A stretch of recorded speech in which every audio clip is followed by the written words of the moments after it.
Welcome to the Streets Won't Forget podcast, episode 3. I'm here again with Louis and Ralph. And today we got a special guest, none other than Jonny Dutch. Yeah, Jonny Dutch from the Manor. That's good, people.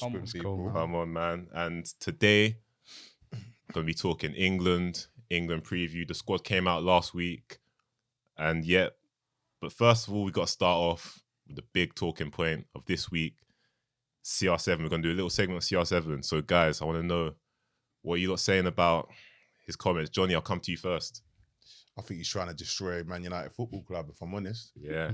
I said it in the WhatsApp groups I was in this week, seismic stuff. For a player of that size, you got to think Ronaldo's got, nearly 600 million Instagram followers, got nearly 10 times as many as United. Yeah. For him to come out and criticise and break down the criticism like he's done, it's dangerous. It's dangerous for you in the transfer market going forward. It's dangerous for the players that you got there.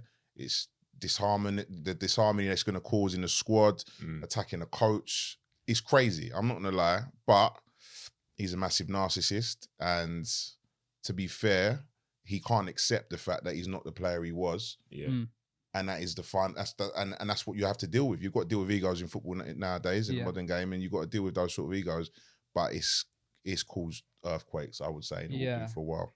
I think as well, I don't really know what his motive is in it, because if he just wants to leave, then just leave. Like, go to the club. Obviously, he probably has had the internal discussion already, but what do you think his motive actually is? The motive is, I think it's brand protection. He is a huge, he's like, I was saying that outside, he's like Apple, he's like Microsoft himself. He's a massive brand, and he's going into a World Cup, and he's trying to assure everyone that he still is the guy. And he is doing that at the expense of United Football Club, the club that made him. So for me, that was he's trying to get a move, but he's trying to go to the best place possible. And he's saying, you know what, if I've been playing shit, it ain't my fault. It's them man's fault. And that's where he's trying. And then I suppose anyone does that. When you have a bit of a crisis at any sort of situation, there's two big characters or two big factors involved. Everyone's going to try and protect themselves. Yeah. Passing the blame on that. Yeah. And I completely agree, by the way. But I'll just go to Ralph, because you're a huge United fan, Ralph. Yeah. So obviously Jonny can talk from sort of like an unbiased perspective. Arsenal point of view. So what are you going to say in terms of like a United perspective? I've had a couple of days to think. At first I was fuming. I was like, this guy's a massive bozo for this. Like, what are you doing? But I understand a lot of the points he's making about the club, and I hear it. I just think the things he said about the coach Erik ten Hag, the players. If you think about the type of role model he is in that dressing room, and some of the players that have grown up having Ronaldo as a role model playing with him, I just think it's the timing of it all. It's a bit poor from him, really. Yeah. I mean, you're going to leave in January anyway. I get it. Like, he could have done this interview when he had left. I would have been, do you know what? I would have heard it.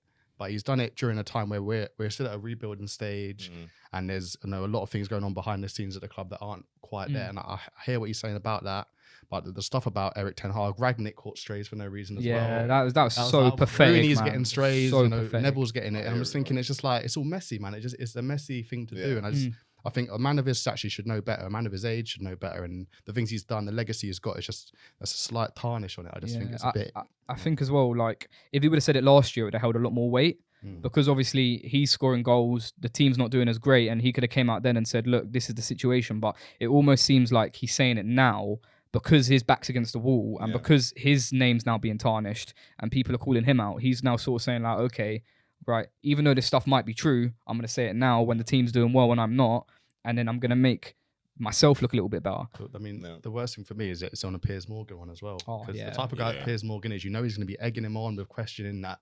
Ronaldo is a smart guy, but you know the type of person Ronaldo is. If he's asked a sort of a complex question, it's sort of get him to say the wrong thing in a weird way, and it's like he loves the Piers Morgan, the clout guy. He loves the attention. It is, and also on top of that, it's important that you're not going to get challenged. Yeah, you're not going to get challenged on any of your. I guarantee the interview's not come out as we're filming this now.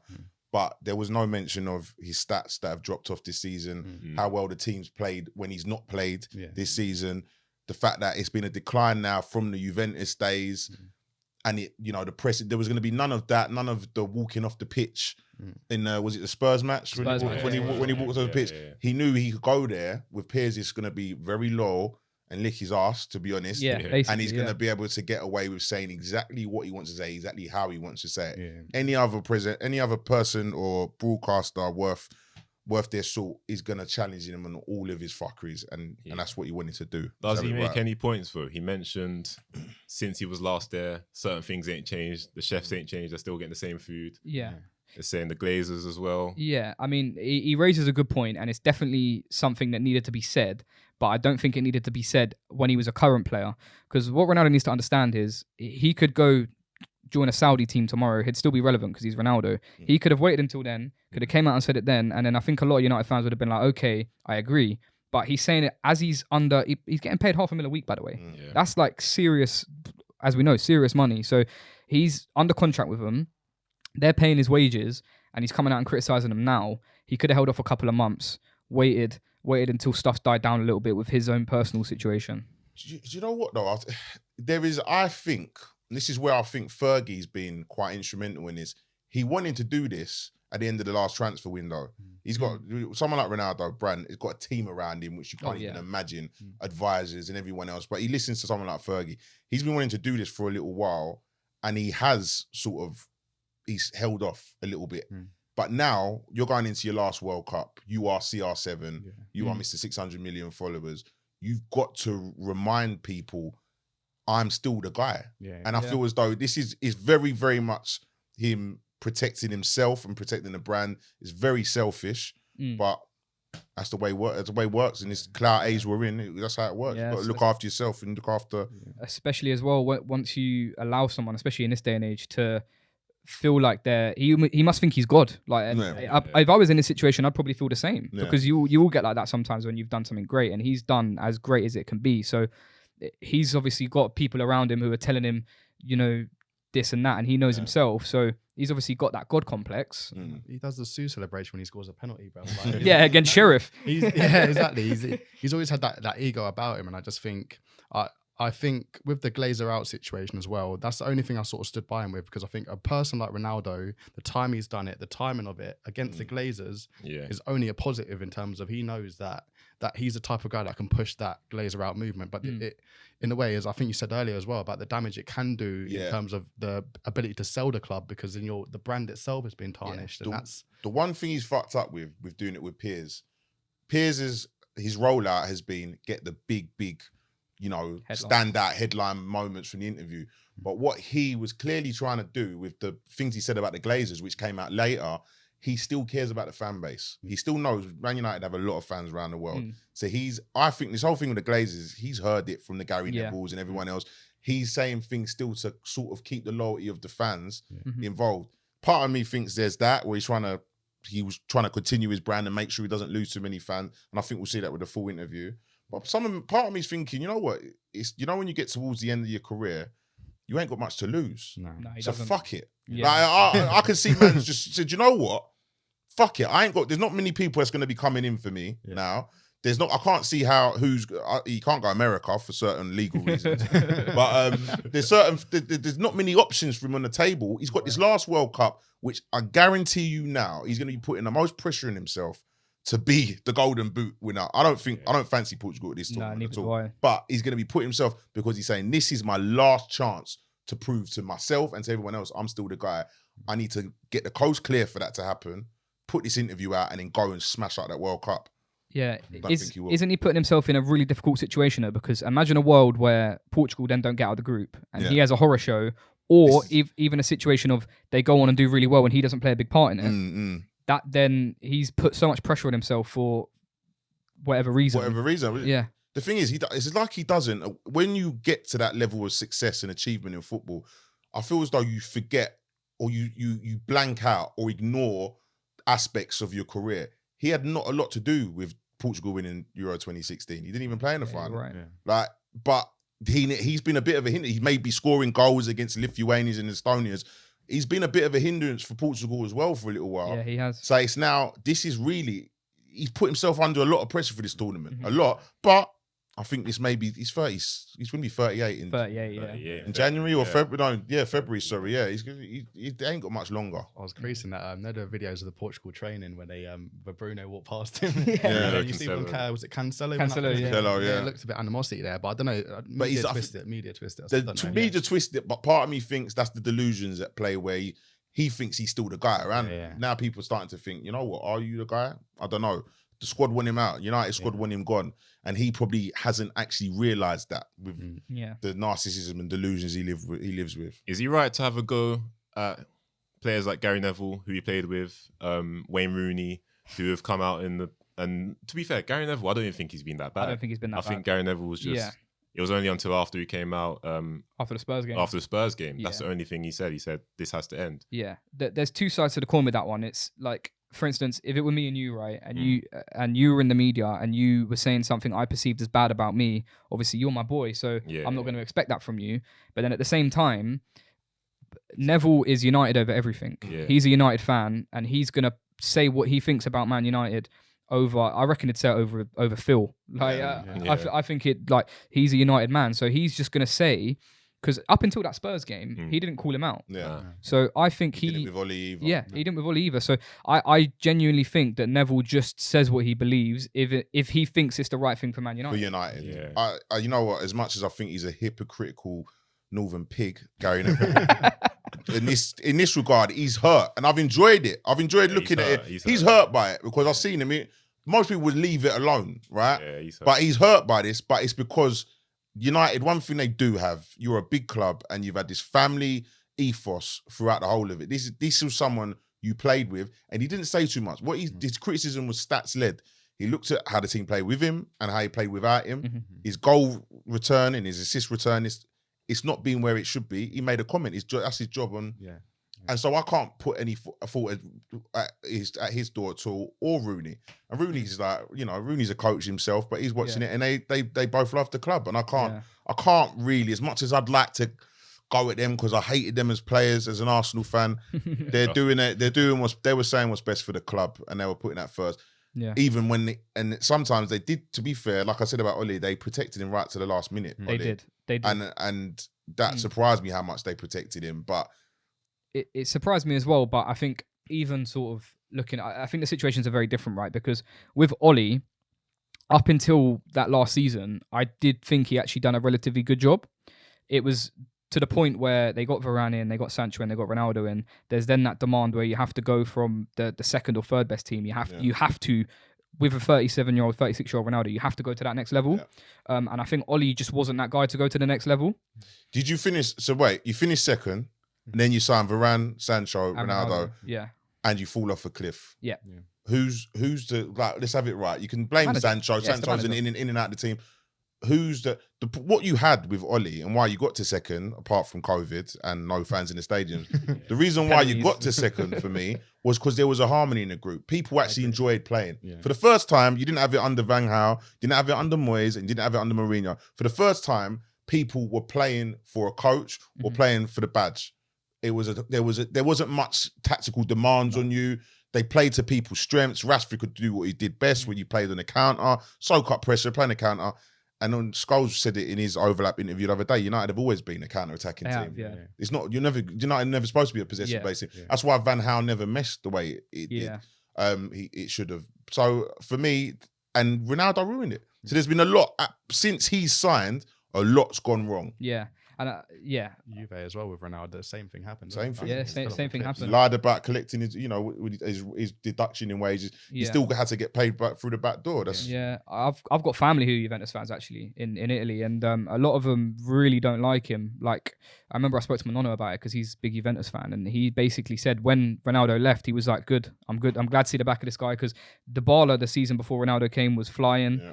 When Ronaldo came in, he fell off a cliff. He's partly responsible for why Kulusevski left as well, because that whole situation, and then financial situation as well. Obviously, most our avid football listeners will know about the situation in Italian football. There's not a lot of money in it. So to pay a guy $500,000 a week, and the Champions League performances were suspect. Yeah, they won the league and he won Player of the Year, but even at Juventus, it's the legacy there is the same as his second spell at United as well. So maybe he needs to look in the mirror and But you're not gonna know if you got the God complex. It's very hard to get that through to people. And even going back to what you were saying about the criticism from the players, I don't think he's sitting on Instagram scrolling through. No. He's listening to what his sister, who's a very outspoken young woman, he's listening to what people are saying about him. So he's not even really. I don't think he's going through with a fine tooth comb, going thinking, "Yeah, you said this." He's heard Gary Neville was chatting shit about you, and so everyone's in that. You're against me. That you're in that camp, and I'm against you. You're an op. He probably doesn't even know what Neville said. Exactly. I agree. Well, guys, let us know what you think about the Ronaldo situation. We're gonna have to wrap that there because, as you can see, we've all got the kits on. Apart from me, we're 5 points top of the league. 5 points top of the league. So you know the World Cup. Give it a rest, man. Give it a rest. We'll get there next Monday. Yeah. But yeah, last week we saw it. England squad got announced. Guys, what are you saying? Are we happy with it? Strong squad. Yeah. Very strong squad. Very strong squad. I mean, let's go through it. Yeah. So I think a couple of people were unlucky to miss out. I think the only one that's really a talking point is the whole Tomori situation. Yeah. Because people like Ward-Prowse is kind of like take it or leave it. Like he was going to be a 25, 26th man anyway, so he probably wouldn't have seen much of the pitch. But I think Tomori's the only one that's a notable omission. But I don't know about you guys. I watch a fair bit of Serie A, obviously because of my roots, and great defender, but I think maybe the way Southgate wants to play, Tomori aerially isn't the most aerially dominant defender. Mm-hmm. So he's very quick. He's a very good one-on-one defender, but he's not the level of like a Maguire or someone like a Dyer aerially. So maybe that's in Southgate's thinking. But I've got a question, like how much of Tomori has Southgate actually seen though? Because I don't ever see him in the Serie A going to. No, he's in the Premier League all the time watching the players, but saw him once last. I think he's only probably seen him in the Champions League. Tomori and Abraham were both not playing. Yeah, so helpful, isn't it? If he's not really, why is his focus not all the plays he's watching in the Prem? I don't understand. I feel like Tomori's been a bit hard done by a little bit. I mean, you're saying about the aerial duels, but you don't really need to. We've mentioned about Martinez in the game as well. Like you don't need to be aerially dominant in the Prem in international football anymore. Really, if you're a speedy guy, then if you've got a defender next to you who's good in the air, then you can work with that. Yeah. And at least getting in the squad, I think, to give him playing in the Nations League or something, just seeing how he is, he hasn't had that opportunity. I don't think that's hard done by. I think with the 26-man squad, it allows you to take players that maybe you're going to bring for the experience. So there's two sides to that. Conor Cody is probably, if we're looking at the players that have replaced him, I wouldn't say Ben White. It would be looking at a Cody. And Cody does a lot for squad harmony, and he's very important to have around. He keeps people honest in training, and he'll get a certain level and intensity in the training. So I hear that, and he's a bit of a leader. My thing with Tomori was that he's not that good in the air. He's not going to play. So Southgate's going to stick to his back five, back three, and he's going to play a Dyer, or he's going to play a who else going to play? Say Maguire or Stones in that central position. And either side of them, you need some pace down the flanks because they're effectively their fullbacks come centre backs. Yeah, I don't know. On the right side you've got Ben White and Kyle Walker. On the left side, you've got.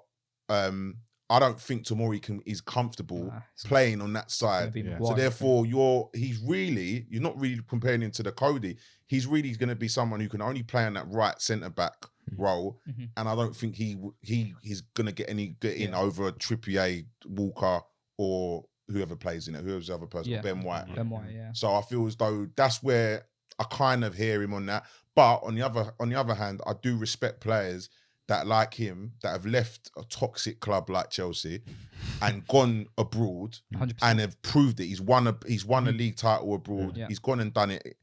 The only thing that worked against him was he had a shocker against Chelsea in the Champions League, which, so perception, there's not been as much of a public defence for him because of what he did when he came back. I was going to say that it's that for him and for Abraham as well. I think if this World Cup was last year, I think 100% both of them are in the squad because that performance against Chelsea didn't help Tomori, and he's not been as good as he was last year anyway.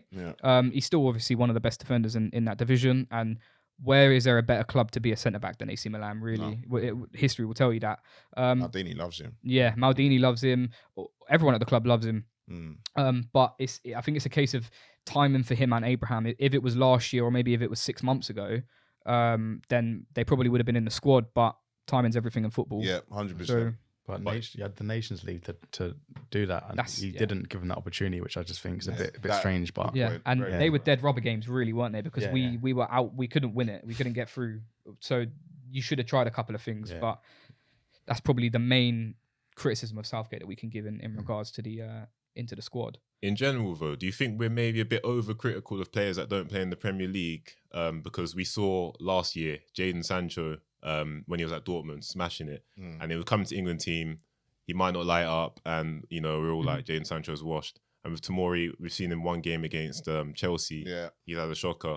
But this guy last season, team of the season, won Serie A, and you've got a guy like Maguire who's been displaced from his position in the team, but he's just a shoo-in. I mean, where's it come where it's like, where's the merit going? And I think in international football, it's very different to club football. So international football, you can get away with being picked on previous merit, whereas in club football, you see Ten Hag's coming to United now, and he's basically not even giving Maguire the time of day, really, unless he's had to. Whereas I feel like with Maguire, because we've known those performances in the Euros, in the World Cup, we've seen what he can do, and we've seen how good he can be. I think Southgate as well, and maybe like you said earlier, Johnny, it's an escape for these players when they go and play for England. So it might be a case of, when Maguire goes to England, he's refreshed, he feels like he's wanted. The psychological side of it is making him perform better. There's that, and there's the other thing where Maguire is a centre back for a back three. I've never seen him put a run of games together playing in a back two where he's not had a mistake. He's someone who needs someone to hold his hand, but he's very good stepping out when he's got two men next to him that understand him and what he's good at. He can be utilised very well. This is a guy that got in team of the tournaments, two tournaments in a row. Like, you talk about credit in the bank. I'm someone who is very outspoken on Twitter and will pile in a lot of players. Sancho, for different reasons, because he's from the end, one of ours. Bro, it's been hilarious, but it's because it's like battering one of the guys in the WhatsApp group. And so, but it's a bit peak what's happening to Sancho. That's a separate thing. But with Maguire, I've been thinking, I've been saying this for a while to your brother. I've been like, bro, he's getting bullied, and I don't like bullies. And it's been peak. Easy target. But it's an easy target. But if we look at what he's done for England, you've got, like you said, you've got to separate club and international form. And what he's done, he's been different class. He's been the best centre back he's been the best defender across the last 4 or 5 years. People come in and out of that team. Dyers was there World Cup 2018. He's gone out. He's only come back in. You got people like Trent coming in and out. James has been trying to get. He's been at the back five. He's been a solid person, and he's got us. He's been a solid member of the team that's got to semis and a final. And credits in the bank, man. I think as well, what's important for England, and obviously I touched on it a minute ago with Tomori, I think Southgate wants to be very strong in both boxes. So exactly. And he scores for England. And I remember 2018 World Cup, I think like 75% of our goals came from set pieces. So that's we've got Trent, Trippier whipping the balls in, Maddison now as well. He's got a fat head. He's got a massive head, Looking forward to singing that song. So, if you can put the ball, I think sometimes he doesn't mean to put it where he puts it when he heads it. But you can put it into that area, and you've got him attacking it. You've got someone like Dyer attacking it. You've got Rice attacking it. I think Southgate, that's part of the philosophy of us, is he wants to be very strong and he wants to get goals from those set pieces, which Maguire is amazing at. Obviously, you're a United fan. What's your thoughts on Maguire? Yeah, like I said, it's a tactical thing, and I think it's a mentality thing for Maguire as well. You mentioned about the bullying as well. Every single player, we know, we've seen it with Rashford, we've seen it with many players, young players in the Prem as well. They're always on social media, like they're always reading the comments, they're always reading the tweets, and that messes you as a player, man. Like you got to think, if you're going into a game knowing that your head's not there, you're going to have a bad performance. You know what it's going to be like. And I think that period where Maguire was getting slated all the time, he wasn't in the team, he's coming back into that team again with that mentality, and he had a bad performance. It's just not good. But I think in that England setup, he feels like a different player. He feels like he's got that support around him. You got play a lot deeper. As well. Plays a lot. He's comfortable there, and he knows. Leaders, Southgate looks after him. He does. He does. Southgate really does. I feel as though he's felt the need to protect him and play a bit of a fatherly role with Maguire, because it's insane. I know I've said it many a time. I would have retired. If it be me, I would have said, because it's fun. And I said, my man, when he signed for United, I said, my man should be in B&Q selling sheds. He shouldn't be signing for top clubs. I've been on him. But then I thought, you know what? It's a lot, a man's going through. It's a lot. And for England, he's done a job. So... Yeah, and you can imagine as well, someone like Eric Dyer, I watch Tottenham and he's making mistakes every game. But when you play for United, the eyes are on you. Yeah. Like that's another thing. This guy's done well for United as well. To be fair, third place, second place finish. Yeah, and I think as well the period where United were really good under Ollie, the period just before the Europa League final. Maguire got injured and everyone was like, oh my God, Maguire's injured. Like, how are they going to cope? And they struggled without him in the final. So he was a key player. I think that season he was one of the best defenders in the league. So he's shown that he can do it in the right environment. And it's amazing what confidence can do for anyone. Love to see his stats under Ollie. Well. Yeah, because that's, there's not much defence for Maguire out there. But I'd like to see it as opposed to playing under the Mourinhos and under Ten Hag now. When you're playing for guys where you've got freedom and there's a little bit less militant at the club, I feel as though certain players thrive in different environments. It's different type of footballer, the modern footballer now, and I feel as though there's a lot that can change things. I think as well with Maguire, right? It's bad to say, but a lot of it's the way, like you said, the way he looks as well. Yeah. I mean, he's not like a Ben White or he's not like a Stones. Like when Maguire gets on the ball and brings it out, he's actually he's very good on the ball. But I think if he looked like a Ben White or he looked like a Stones, people would probably cut him a little bit more slack because he looks like a rugby player, not a football player. That's what I'm saying. And when you spend £80 million on a guy, that didn't help either. I hate that in football, man. The price tag on players, it's not their fault. It's not their fault at all. And that's the thing you get is, you're 100 million player. Why are you not playing? Bro, you do not buy yourself. These investment people that are putting money into football are making these players, putting them under so much pressure to be a certain type of player. It's crazy. I think it's something people start looking at because there's been such a long line of players that have been bought for money that have not met their expectations. Yeah. We go at Arsenal, Pepe, the Sancho, 73 million. Grealish as well. It's so hard because to shrug that. Because you're expected to start quickly. Yeah. No player starts quickly. And I'll say this, Zidane, first 6 months at the Bernabeu, he was getting booed after 6 months because he was the world record Modric signing. As well. Modric, you can't start well on it's kind of like a paradox. You get bought for loads of money, expect to start well, but you actually can't because that is too much pressure. You've got a whole new team around. Your life's changed. Yeah. It's a different thing. So it's kind of like that needs to be. It probably needs to be looked at. I don't know I don't know how they do it, therapists or whatever. But there needs to be looked at when you sign a player for that money for you to get your return. Yeah, you're going to need patience. I think people, the fans, you're going to have to manage expectations of the fans and the media very quickly for it to work out. I think people with inside the clubs and managers, they probably do, but obviously football with the bigger sport it is global, there's always going to be that noise. Yeah. And I think the average football fan, they won't look at it the way that you've just looked at it there. They'll look at it as, this guy's been bought for 80 million. He should be performing for 80 million. That's a lot of money. Yeah. It is, but you've got to understand as well, he's probably thinking in his head, am I an £80 million player? Well, there's that, and it's like, okay, I've got to do more. Yeah. So you're not going to do the basics. Like Jack Grealish, let me tell you now, I think any Pep player, if you ever get a Pep player to come on here, will tell you playing for him, I wish. he's like trying to work out the fucking Rubik's Cube every morning. Like, you don't know what's going on. Yeah. So it's like, then on top of that, you get bought for 100 million. I'm used to getting the ball deep, running at players. I ain't got a coach telling me, oh shit, you got to hang out wide left and you got to keep the width for the rest of it. That was never his job at Aston Villa. So it's okay, I've got to impress, but I've also got these restrictions from Pep telling me that I'm only supposed to touch the ball twice in the final third and the first 15 minutes. You can't touch more than twice. I've got to wait for Cancelo to come on the outside of me before pass I it can go backwards 7 times before you can pass it forward. Yeah. Pep will do these fuckeries to people. I'm telling you. Yeah. We have to seriously have a breakdown of his psyche one day. Because he's made a lot of players, but he's ruined a lot of players as well. I'll tell you that for free. Well, when he passes away, maybe someone could do a study on his brain. Put his brain in a museum. In midfield, what are we saying? Calvin Phillips only played 54 minutes a season for Man City. I think he's got to be there now. Yeah. James Ward-Prowse playing every game for Southampton. Probably their best player.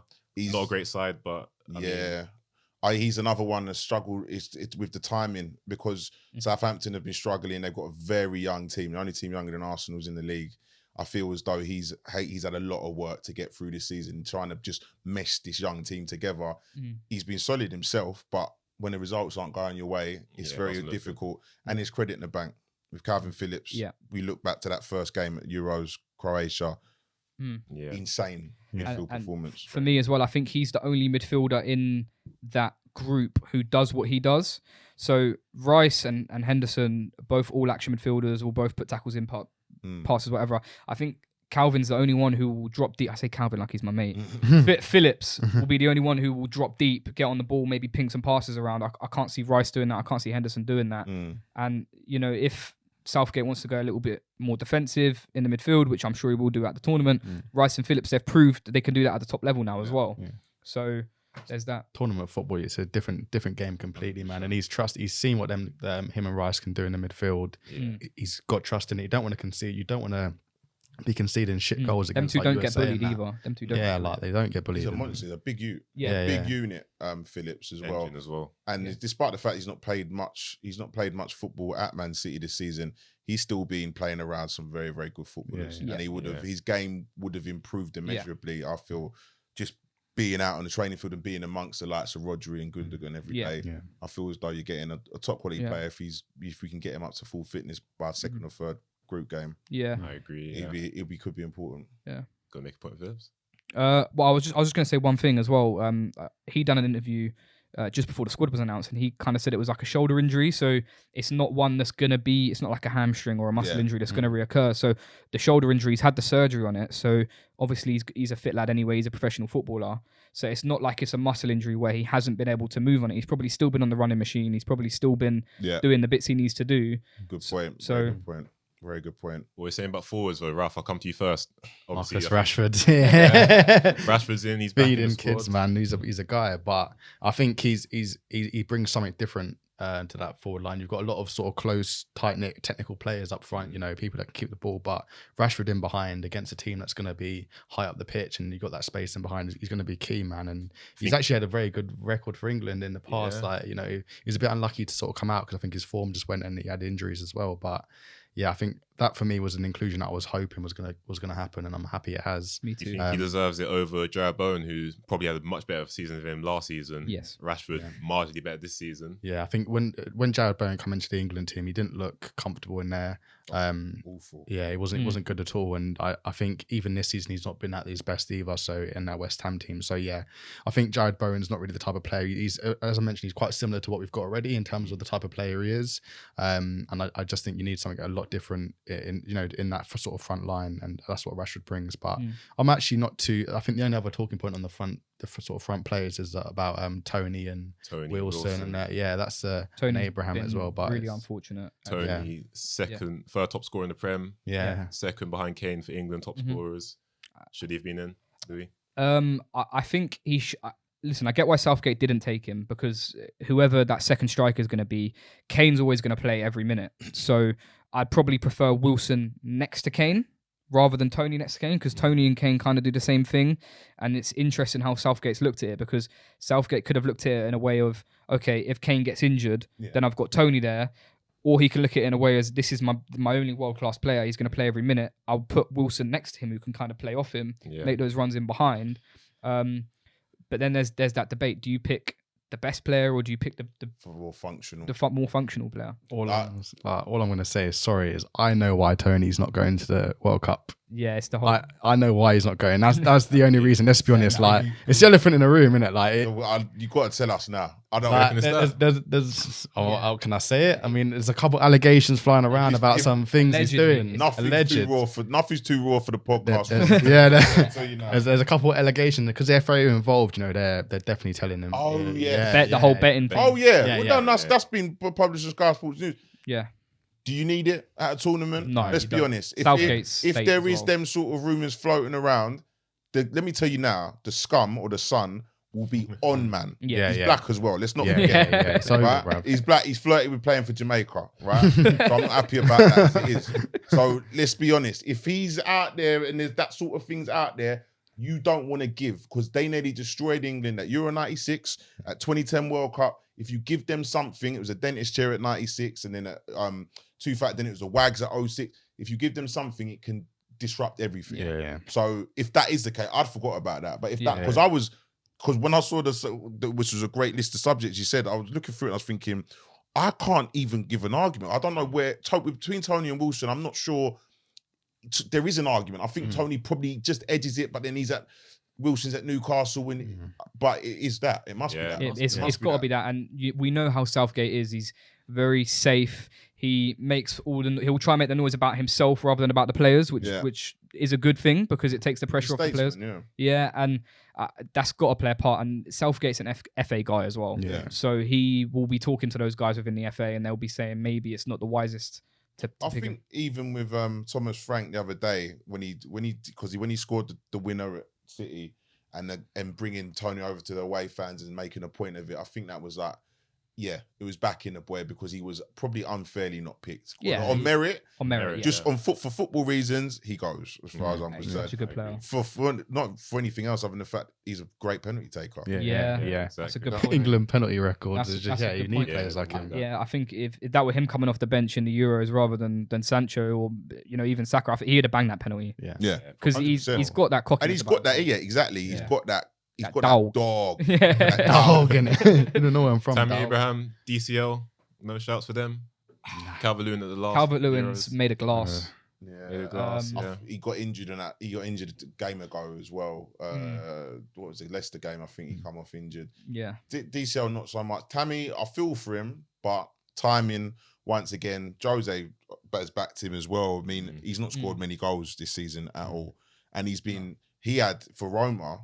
Belotti's come in, and he's still. I don't know. Belotti's had a few injuries, but Jose's backed him. Yeah, Abraham's still playing over him, and he's not really done it. He did score a couple of weeks ago. He scored a great header, but I can't make much of a case. I think with Tammy, he's a penalty box striker, which is an asset in itself. But is he going to get enough touches in the penalty box off the bench to be able to influence a game?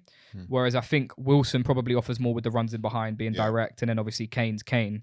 So I think Tammy, the timing's unfortunate as well, but also Styles it's just a little bit. Yeah, you're not going to be running the channels too much, or in this tournament. I don't think, in this heat as well. I don't think it's going to be one of those one in for him. Yeah, and he's not a something out of nothing type of striker. Like I think with Kane and Wilson and Tony there, if you get the ball to them and there's sort of an angle, you think, nothing's happening here, they'll make something happen. Whereas I don't think Tammy Abraham's really got that in him. He's a goal scorer. He's just not really a something out of nothing. He can't really take the ball in his feet and create something. So whereas I think Kane will, as much as it's Harry Kane, he will create something. He's got that in him, and I think at Tony definitely has the ability to do that as well. So I hear what you're saying, but I don't think he's anywhere near that squad at the moment in terms of being in it. Really. I think I agree. Just want to touch on another forward who was in the last Euros, and we touched him slightly earlier. And I think we'd agree that he doesn't deserve to make the squad. Jadon Sancho. Get it on where it started. Where it started. Whatever you have. Doing too many loons, man. Can we bill it? Can we bill it? I feel bad. Is there a way back for him? There is definitely a way. He's far too talented for there not to be a way back for him. Do you see it? Do you see a way? I mean, do you see it happening? I think it's a tough one because he's talented and he started the season really well actually. But it's another one. The confidence. I don't think the confidence there. He's a player who I think he's actually misprofiled a lot in England because we see him as someone who is going to be a bit like a Rashford, maybe a bit more technical, where he's going to get in behind. He's not that type of guy. He relies on combinations. He relies on little 1-2, little intricate passes in and around the box. So I think the fact that he was maybe asked to do that last year for United when Rashford wasn't doing too well hasn't helped him this year. And then that confidence now is just completely gone. I'd like to see with him. I'd like to see him be at Cam, Number 10. I've heard that. That's what I heard a lot. I heard a lot, especially United supporters saying, I want to see it. Because there is a question marks over his pace. But it's like at Dortmund, he spent a lot of his time on that right wing, ironically, a lot of players like Sancho, you expect them to prefer cutting in, but he learned a lot of his moves. Like a lot of players, you have default moves, you have stop moves. A lot of his moves are on the right, and I don't feel as though if you've not got the overlapping runs, you want the fullbacks working with you to do them over. Now, Dallow's come on well this season. I wouldn't mind seeing him play with Dallow. I don't know how many times it's happened, but there's certain moves that he would have been used to that he's comfortable doing. I don't think he's allowed to do it. Wan-Bissaka wasn't going to help him out. Well, exactly. You're playing with someone like Wan-Bissaka. Let's have it right. Wan-Bissaka's League 2 at best. So another one from the ends, though, man. Yeah, I know. He acts like he's from the ends as well, but he's like, for me, I never understood that. He's 50 million. I don't know who you're going to get rid of him to. Yeah. Palace, back to Palace. Rotherham. I don't know, but I'm talking Palace. You couldn't get that Palace team right now. I have ward over him every day of the week. But But no, as I said, it's like I feel as though he needs to find his home. When you're bought for 73 million, you've got to do it whatever. No matter whatever, you got to, as I said before, the expectations are there and it kind of hinders people. But yeah, he needs to find a way of playing or getting back to the Dortmund days, which I think would be on the right and facilitating him. Yeah, I think as well, it's a point worth mentioning. I think the difference in club between Man United and Dortmund is drastic, because at Dortmund, yes, there's a demand that you still have to win, but you're not going to pit Bayern. So there's not that pressure of you have to perform week in, week out. You can probably have 2 or 3 weeks. And he's away from the English media as well, so there's not going to be that on his back. Yeah. Whereas when you're at United, it's like a hot seat. Everything, every action you do, everything you do off the pitch, on the pitch is scrutinised. It's difficult to enjoy your football. It is He's a player that, if there's a player who is designed and built for someone who's just there to enjoy vibes football, he's got to enjoy it. He can't be told to go and do it. He can't be like given a load of tactical instructions. He's got to feel it and enjoy it. And there's a lot of them players that feel players. He's a street baller, isn't he? Yeah, that's what I'm saying. You've got to feel it, and you can't. I don't feel with all the transition at United, I don't think it is the best home for him, if I'm honest. No, I agree. I think if he was at an Arsenal now, I think he'd probably flourish. There. I mean, even if he was at City, I think maybe he'd flourish there as well, because 100%. There's not as much as demand to get him behind. It's more. You got to think he was ahead of even Foden. Yeah, like he got when the under-17 World Cup England won, it had all of the ballers in it. He got dragged back because Dortmund said, "No, we need him now. Fuck your little kids cup. We need you now." Like he's that sort of. He was that good, and he was head of that class. Yeah. So I hope he does get it, because as I said, we do banter him. We banter him because he's one of us. I hope he does get back to. I hope so too. I just think with Sancho, the main thing he lacks, and if he doesn't get this, like he's finished everywhere he goes in the Prem. He might do okay in Germany, but if you're not intense in the Prem, 100%. Like I can't even put a finger on what it is. But certain players, like we saw Özil, he baller, but it wasn't intense. Didn't have that intensity. Havertz don't have it. I think that's why even Bruno, even though he's frustrating, I think that's why he fits so well at United, because he's intense. And he's even though he's a bit skinny, he's a man, and he'll run. He's a constant problem. He could be playing terribly, but he still is something the opposition have to think about. And we love that in this country. Yeah, exactly. You got to think, where is he? He's going to be doing something. He's going to be busy. Yeah, exactly. You won't go missing even when he's playing badly, which you're right. Yeah, biggest club man in the world. Yeah, that's the thing with Sancho, is when he is playing bad, it looks really bad. It's glaring. It's glaring. But it's like you said, because he's not intense and he doesn't. Exactly. He's not going to get himself about and whatever. So I agree with that. All right, let's try agreeing on 11 then. What are we saying? 4 at the back, 5 at the back, or 3 at the back if you want to call it that. I vote for a 4 personally. Is there any point going for a 4 though? Yeah, it's never happening, is it? Yeah, you say that, but the thing is, right? When do England actually ever play well with a 5 at the back? Only against Germany. World Cup 2018 against Germany, but I think even that game when England started to score was when they changed to a 4. I'm pretty sure. And we did have a lot of Germany had a few chances. Muller should have scored. Germany had a few chances. England played the 5 against Italy in the final and went horribly. Yeah, played the 5 recently in the friendlies, went horribly. I never see England play well with a 5. Do you know why though? And this is what I think. We're not blessed. There's a lot of talent in the team, but down the spine, so even take the goalkeeper, but goalkeeper included, we're not blessed with the best centre backs in the world or the best DMs. A lot of our DMs, as they're growing up in this country, I was explaining this the other day, they're not as good as their continental counterparts. They're not as good as the Rodris or the Fabinhos, the Thiagos. So they get turned into fullbacks. Yeah. So we've got an abundance of unbelievable fullbacks that used to be DMs. Yeah. So our quality is not in the centre. So we've got to pack it to compete. Yeah. Because if you come up against a Busquets, a Rodri, or whatever else you're not gonna. You'll get popped off the park. Yeah. So if you play 2 centre backs with less options in midfield to part, I think you're already less. So that's where our weaknesses as a country. I think the last few countries as well who have won tournaments. I mean, Italy, their midfield was fantastic in terms of retaining the ball, but they didn't have that for a while. So they went for a 3 as well a couple of years back. Obviously, Spain, the midfield was amazing. So I think that's a good point. I think the midfield is the main thing, because we don't really have a midfielder who can turn on the ball. Yeah. So I think having that deep, compact block, and then we've got the fullbacks who can put the balls into the box. Yeah. I think that helps a lot in terms of how we will be the most effective, because Bellingham can turn on the ball, but he's not someone who's going to get it from deep and then turn on it and bring it forward. He's not a maestro. No, he's not. He's not a Rodri or a Busquets. Not a Verratti or then these sort of players, De Jong for Holland. Yeah, a lot of the big countries they have one. To be fair, the team that doesn't, well, they do because it's Brazil. I'd say, but if they play a Paqueta Guimaraes. You got a little bit more of that, but we haven't really got that. No, so I think it's just a case of protecting, making sure we stay solid, compact, and you know, and get the ball out wide and feed the wings and play a bit of pace. Are we thinking? We're going for a 5 then, yeah. I think go for a 5. Okay, I vote 4, but we'll go for a 5. I got outvoted. In goal, who are we choosing? Tough one, that. Pickford. Pickford? Obviously, there's no competition. You're going to say Ramsdale. I'm going Ramsdale. Get out of here, man. Ramsdale on form. Ramsdale has not put a foot wrong. I think it's been overlooked because of the other players in the Arsenal team this season. Yeah, he's been, and he can play out. Exactly. He can.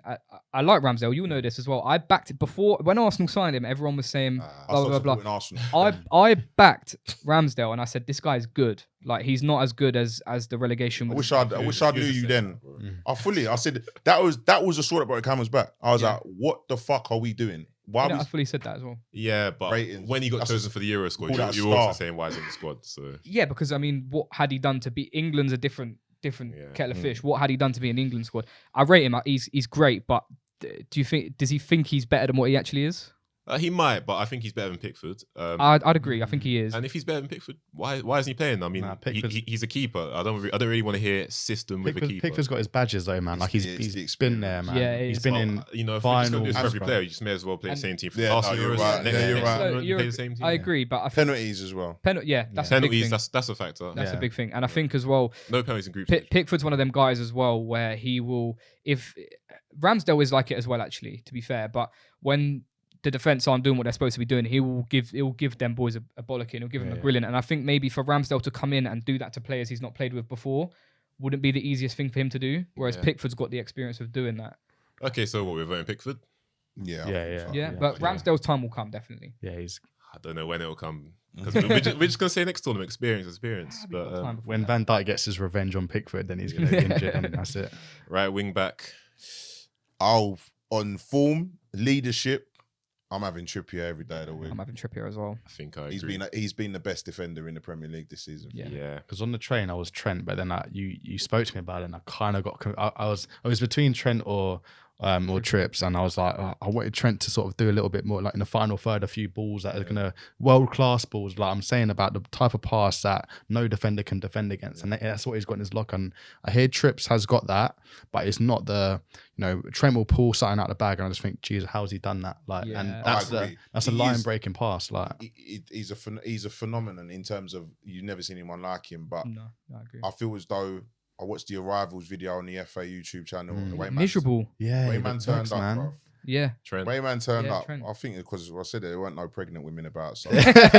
Stop saving chat, man. Stop saving chat. You mean? Yeah. But no, I feel as though you give it, he's a leader. I don't think with Trent, even though he's had all the success he's had, I still don't think he's a leader in that Liverpool team. Yeah. I feel as though there's other leaders. I think Trippier, I've seen him and Eddie Howe transform Newcastle United single-handedly. But you've got to think, he only came in January. Was it January? January last year. January last year he come in and what he's done, and he was injured a lot of the time. Yeah. And he is the man. And I feel as though that in tournaments it is important that you have when things aren't, maybe you have a bad spell, you've got players out on the pitch. I think he learned a lot from the spell in Spain as well, because before, when he left Spurs, there was sort of a lot of Spurs fans were on his back. I think he went to Spain. He had a couple of years out the limelight. He learned under a coach who is just insane defensively, will drill you to the hills.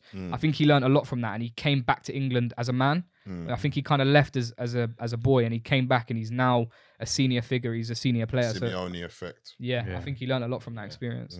Left wing back. I mean, there's only one choice unless you're going to play Shaw there. But it's custard tits, man. Shaw's got to play. Yeah. Shaw's got to play. Just keep him away from the KFC in Qatar. I'll tell you what, Malaski's done a justice on his waistline. I'll tell you that.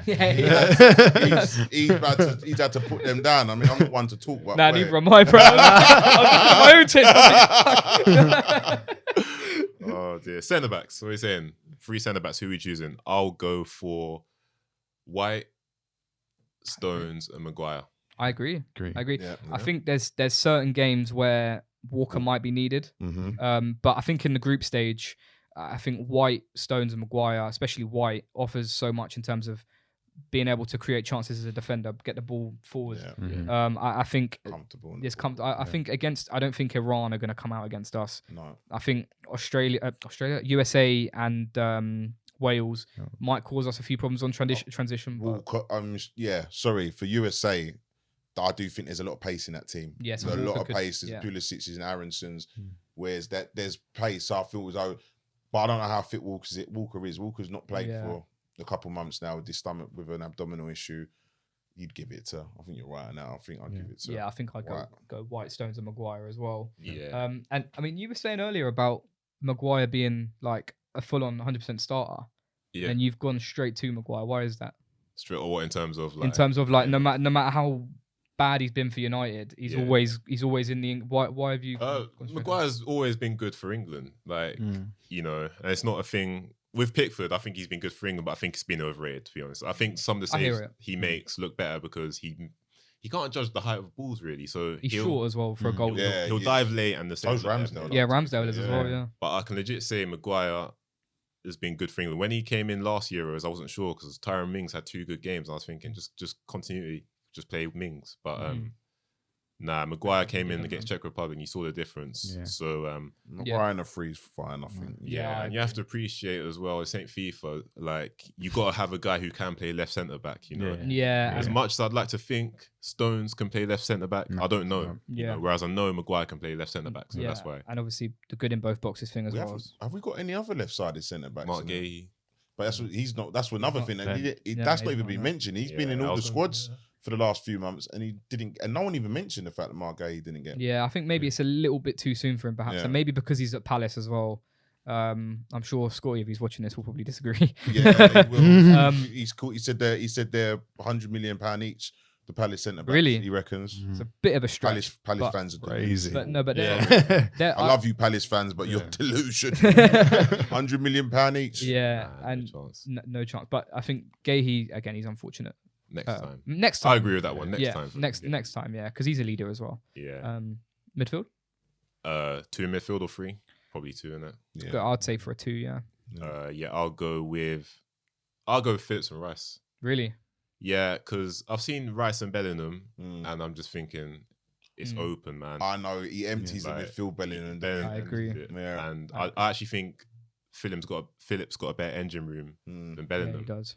He's a bit more disciplined. Definitely the safer option. It is. Without a shadow of a doubt. Yeah. Bellingham is in the form of his life. He scored a lot of goals with Dortmund as well this season. Yeah. But he's someone personally that you'd want in a flat 3 or like in a Liverpool way where you'd have the 3 midfield. Yeah. Someone that fits in like that. I feel as though you need the protection of it. I think he's gonna play because Phillips isn't fit yet, or he might not be fit.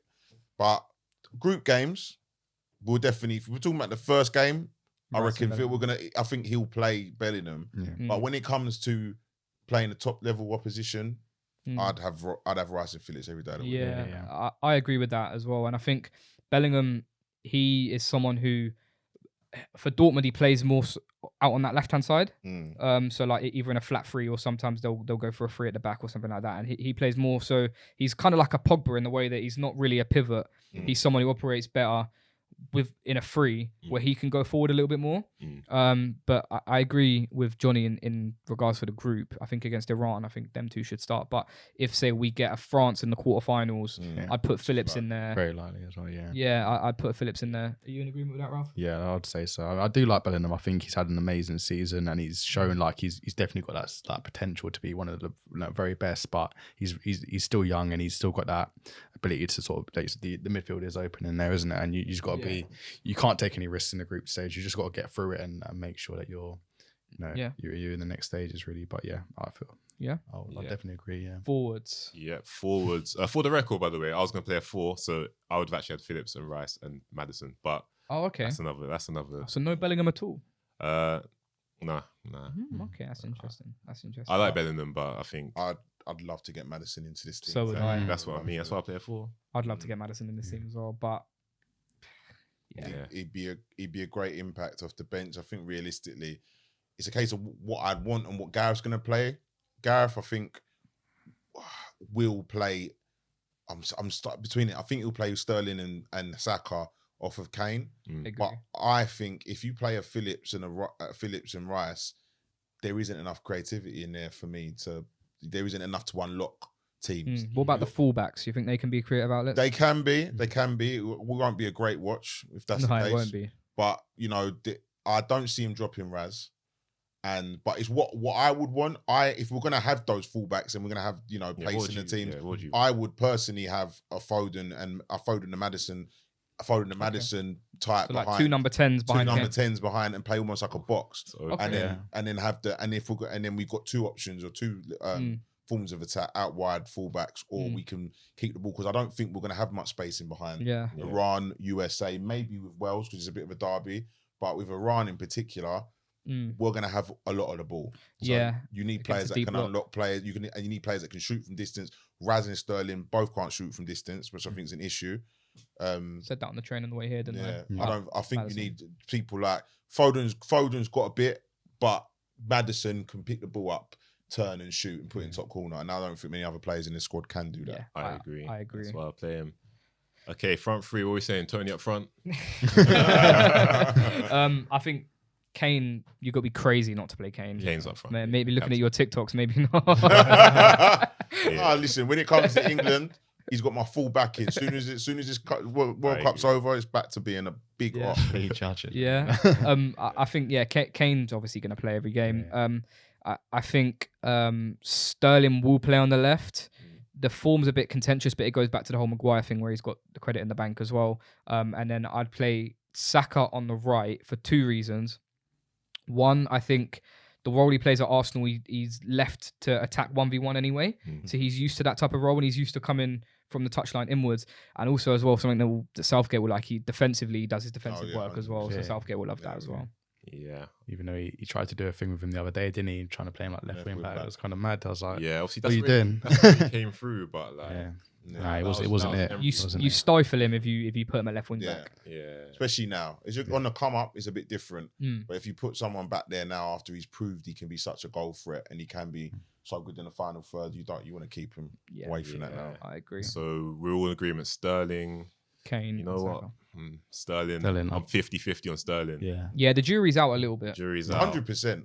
But there's no other left winger I can really fully back. Nah, it's not against a low block, man. No, I agree. I think these are impact players. I think we've got 5 subs in this tournament, right? Yeah. So there is severe options on that bench. It's going to be hot as well. It's going to be hot.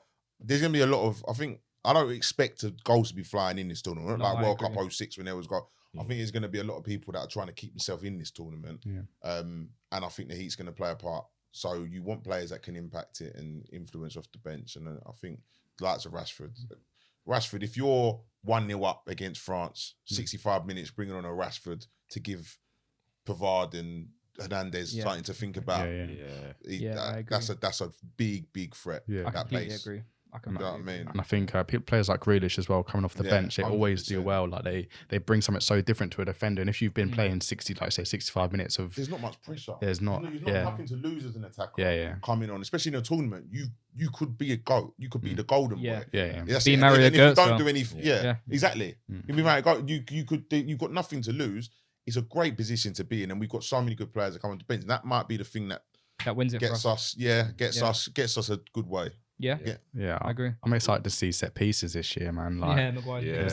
I think that's going to be the key, because I think about goals as well. I definitely there's going to be a lot of goals from open play this year, because like I say, teams like Iran are going to sit back and they're not going to create a lot of space. They're going to be very hard. World Cup 18 and Kairos he's a defensive mastermind. It's going to be. It's not going to be the. If we start well, which we never done, and every World Cup England I've had throughout my lifetime, England never started solidly. Even the Tunisia game, we went 1-0 Tunisia, and then you scored last minute. But I remember the World game? Was it the Morocco game in '98? Was probably the best of it. Started slow at '90, started slow 2002, drew with Sweden, I think. Yeah. So if we get off to a flyer, I think everyone's gonna get very excited. Yeah. And where are we predicting England to finish in this tournament? Then we'll go around the table this sort of way. I think it might be a quarter-final exit. I can't lie. Okay. I can't lie. In my predictions, I've got us to go to the final, which is crazy because I don't actually think we're that good. But it depends, because the way I've got it is I've got Denmark winning their group with France, and then we'd meet them after we meet Senegal or Ecuador. So that could be a fairly easy run. Not easy, no game's easy, but it could be a less challenging run than getting, say, France. Yeah. I don't see France winning the group, but I don't think France are as much of a threat. No, I don't think so either. Deschamps has reverted back. I think he's reverted back now. He was playing 4-4-2 for a while. He's gone back to what we play. Yeah, they play a 5 now. Yeah, they play a 5.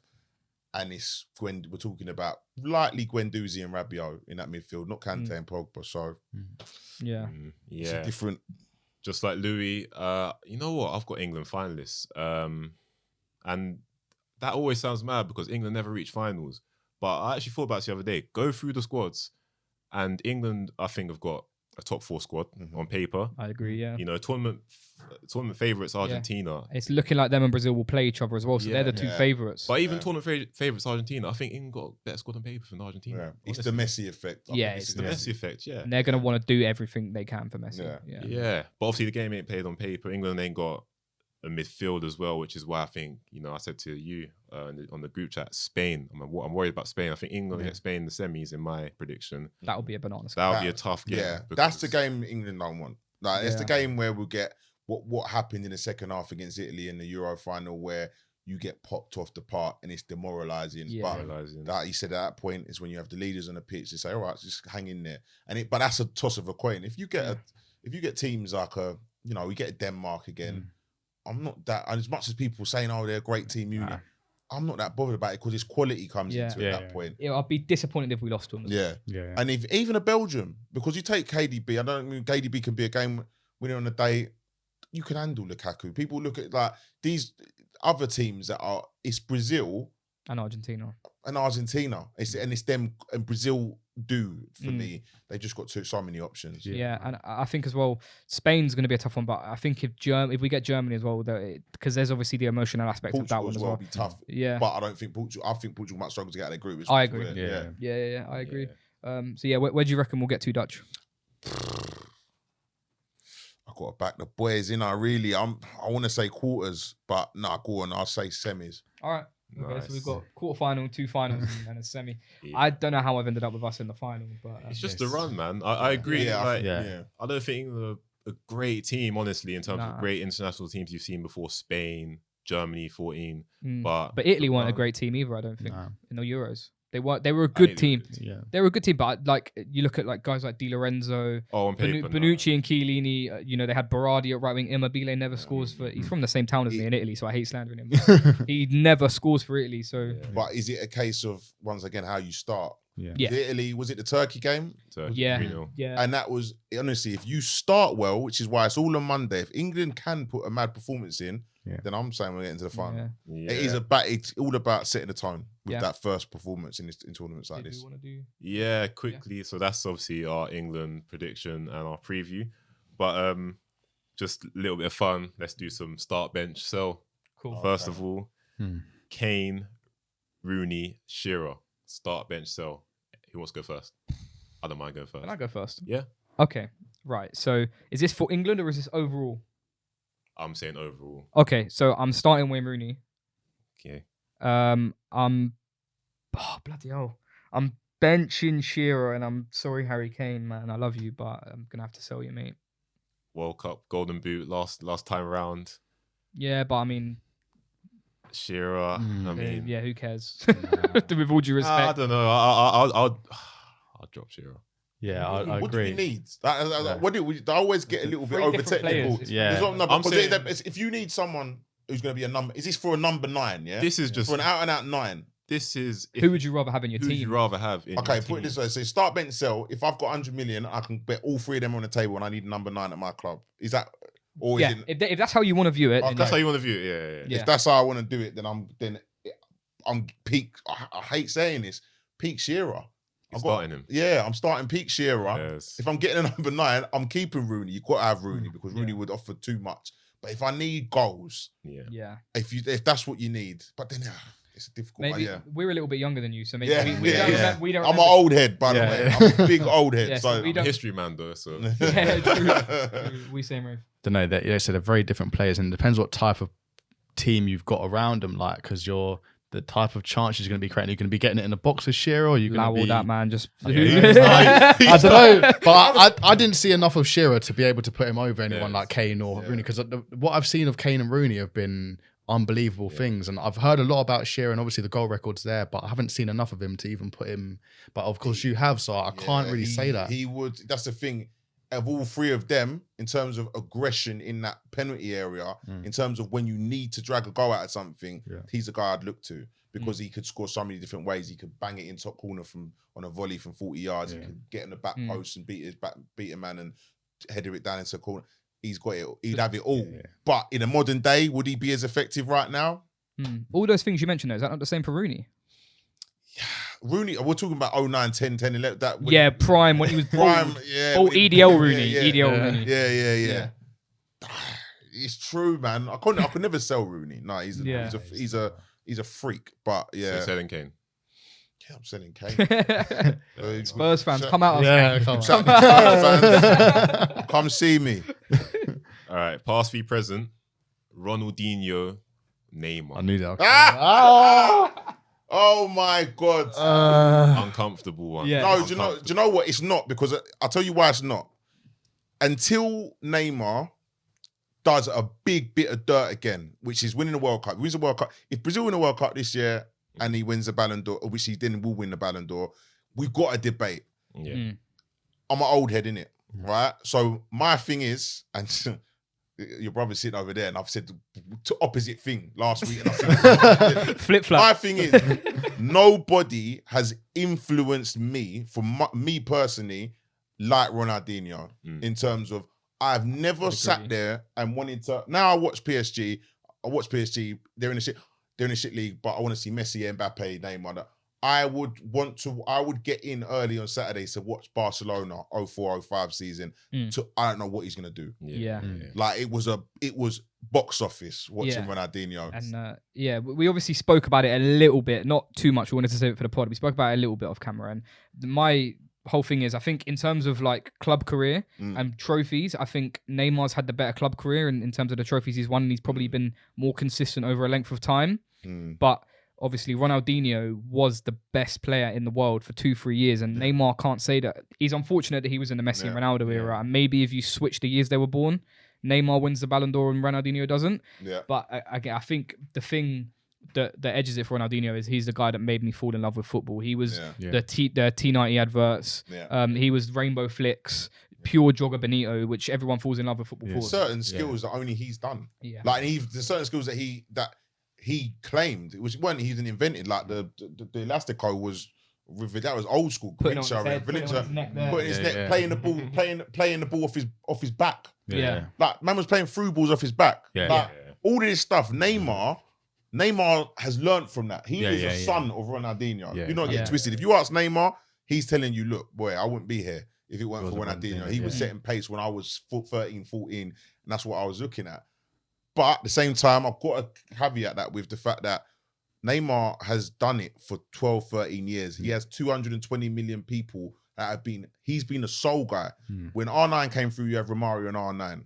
When Ronaldinho came through, you have Ronaldo, Rivaldo, Kaká, Adriano.